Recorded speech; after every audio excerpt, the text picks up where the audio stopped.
Welcome to the School of Custody podcast. I'm Tamara, founder of the School of Custody, where we're dedicated to reducing the impact of divorce on children. Our mission is to protect kids from the conflict, abuse, and one of the most insidious forms of child harm, parental alienation. Our recordings will share insights, strategies, expert guidance to help families navigate custody challenges with their children's best interest at heart. Please like, share, and subscribe so that families can access this crucial information. And if you sign up for our emails at our website, you'll receive a free booklet on alienating behaviors, plus updates on future recordings and upcoming courses. School of Custody offers one-on-one divorce coaching, custody evaluation, preparation, parenting plan mediation. See our website for more information on personalized support. Let's work together to create a healthier future for children of divorce. Now, let's dive in. But first, the standard disclaimer. This is not intended to be legal advice or therapeutic advice. It's only for informational purposes only. Please consult professionals in your area for legal or therapeutic advice.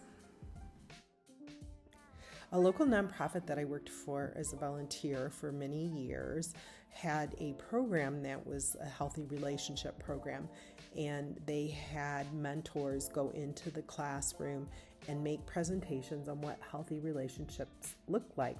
And these were age appropriate, and the children had a chance to just learn a great deal about what things ought to look like and where things weren't quite right, how to manage their emotions or understand or to set boundaries and advocate for themselves. And there was one young man who was in middle school, and he told the mentor, the employee of this nonprofit, that he had this aha moment. And his aha moment was realizing that his family wasn't normal, that there was violence in his home. And it just ripped the staffs of the nonprofit's heart out to hear the student saying this, but it wasn't an uncommon thing. Another time I was in the high school and where my children went to school, there was a young lady, a 16-year-old, who was participating in a poetry slam. And I heard her tell her story of violence in her home. It brought tears to my eyes, and I looked around, and I wasn't the only one crying. It was heartbreaking to hear the pain that this young lady experienced at 16 years of age. Now, young children, middle school children, high school children, they can all have extremely different perspectives on domestic abuse. Some might think it's normal. Some may be so traumatized by it that they try to avoid anything to do with it. Others may not even realize that the abuse in their home is something that other children don't experience. And years ago, I did read this book. It's very good. It's good at giving a perspective of what it looks like in family and a family dynamic. And it was called Spilled Milk by Kelly Randis. And through the book, she guides you through some of her experiences and how she realized that what had happened in her home was not the norm. It was not healthy, and it wasn't what she wanted to get of her kids. And she went on to do a lot of work to advocate for children and become a social worker after this. Some teens that were volunteering, it was a group of girls for the nonprofit that I volunteered for, they actually took from police statistics and created a map of the violence in our community. And it showed that it occurred in all the neighborhoods. It wasn't just the poor neighborhoods, it wasn't just the wealthy, it was across the board in every neighborhood. And they displayed this at community events, and they displayed it at the farmers market and places where the public could see it.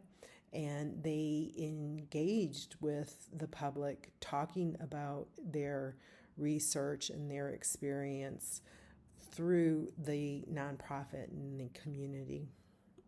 So your child is experiencing domestic violence. Here's some ideas. Reach out to local nonprofits that address domestic violence and see what programs they have available. Sometimes there's leadership program. For instance, my organization that I volunteered for had a boys leadership program in middle school. They may have programs that are presented in the schools. Sometimes there's programs that are presented by the states in the schools. So, and there's an organization called Love is Respect that is teaching teens about respect in dating. There's a lot of content out there that's available. There's a couple really good YouTube videos. They're a little bit dated, but they're very good about violence that men are perpetrating on women. And that one is Jackson Katz's TED Talk. The other is A Call to Men, Tony Porter. And if you want to have young girls empowered, there's programs like Girls on the Run. Check with your school and local nonprofits to see what kind of programs are available. There's resources listed on the National Council Against Domestic Violence, and there's also resources listed on the Violence Against Women's Act website. Let's talk about addressing the violence that may have occurred in your family. Let's say that you're very fortunate and the abuser actually admits to the consequences of their actions and says that they're sorry and explains what they're doing to correct the issue. They've said they're sorry to the victim, they've said they're sorry to their kids, and they're going to do something about it. This likely won't happen because the attorneys will probably tell them not to ever admit to what they did, because then they might end up in prison. And it's unfortunate because if they were to admit to what they did, it would be very healing for the victim and for the children that were witnesses to it. Now, if you're the victim and you decide not to say anything about it, just sweep it under the table, don't tell your kids anything about it, your risk is that the abusive parent does what most abusers do, and they accuse you of causing it or doing it, and then your children will refuse to believe you about the violence happening. They'll refuse to look at the evidence. They may even accuse you of gaslighting, like you're making up a story to try to set them against their other parent. You might be accused by the other parent of parental alienation. And the abuser could just be telling the children that you did it. So you're kind of damned if you do, damned if you don't, if you don't say anything. So the risk in not addressing it with your children, a boy who sees their mother being abused is 10 times more likely to perpetrate abuse on his female partner as an adult. If you don't share some of the domestic violence experience with your children, then they may actually believe the abuser that you're all bad and that you are not telling the truth, and it may cause them to reject you later and estrange from you. and they may align with the aggressor. You may see them bad mouthing you as the victim or perpetrating violence on you because it's the safe place to be, to stand behind the abuser. There's no right or wrong answer, and it takes a lot of digging, and this is an area that you could talk about for hours and hours, and it's best done with a therapist that is highly knowledgeable in the dynamics of domestic abuse. You can't choose just your average therapist. You really need a therapist that's trained in the dynamics of domestic abuse. And it's also good if your children learn about healthy relationships from people other than you, like these programs. Now, one of the problems is when you move to try to educate the children about domestic abuse or maybe what happened, you're going to get pushback. An abuser will frequently block a child from getting education and resources that will help them know and understand what they went through in the domestic violence. What does this look like? They may not consent to the child participating in these programs, like I mentioned earlier, healthy relationships or mentorship programs at school, because they don't want there to be outed. They don't want anybody to find out the information about the things that they were doing that wasn't right or wrong. They may not consent to a child getting therapy.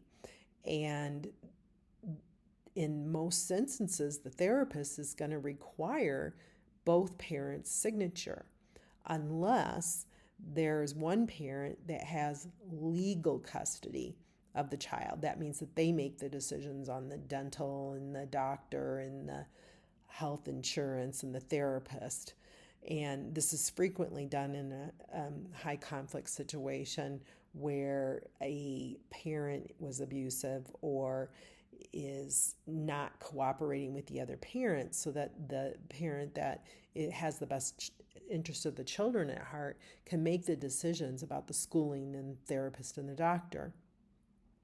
Other times, court orders can be made that a child attend therapy or a program that's going to help with the domestic violence. But, it's expensive to go to court and to make these things happen. So a lot of times the children and individuals that need it the most don't get it because the abuser is actually blocking the child from getting it. They don't want to be outed. They don't want people to know. And instead, they're going to turn it around onto the victim and blame the victim. And this is one of the most unhealthy situations, not only for the children, but for the victim and the community as a whole. It would be far healthier if people admitted their mistakes, owned them, took the consequences, and worked to improve. And the good news is a lot of these programs are targeted at preventing it and educating at a young age. And we're not going to stop domestic violence until we stop it at the next generation level, the younger level. So there is a community, it was called Quincy, Massachusetts. And Barry Goldstein, an attorney on the East Coast, wrote a book called The Quincy Solution about how this community had a zero tolerance on domestic violence. So basically, they started prosecuting every single case of domestic violence. And no surprise, domestic violence started going down. So it does help to hold the abusers accountable, and it is a healthier situation for all. So there's no right or wrong path, and each situation is so uniquely different, and it requires the help and assistance of a lot of different experts. But I hope that this was helpful and thought-provoking, and that you are able to take away some resources that might help you in understanding your situation and how to best proceed in the best interest of your children. The School of Custody can give you personalized plans and information for your issue, including custody evaluation preparation, parenting plan mediation, divorce coaching.